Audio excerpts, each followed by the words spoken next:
How to reset access point on OPPO Reno 7 5G. And okay guys, on your mobile phone, go to Settings. In Settings, go to Mobile Network.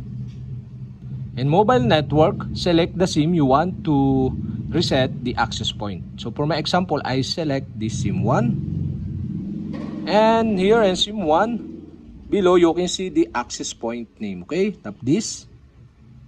And access point name, to reset the access point, okay, you'll have to do is tap the 3 dot on the upper right side on your screen. And you can see here the reset access point. Okay, you can tap this.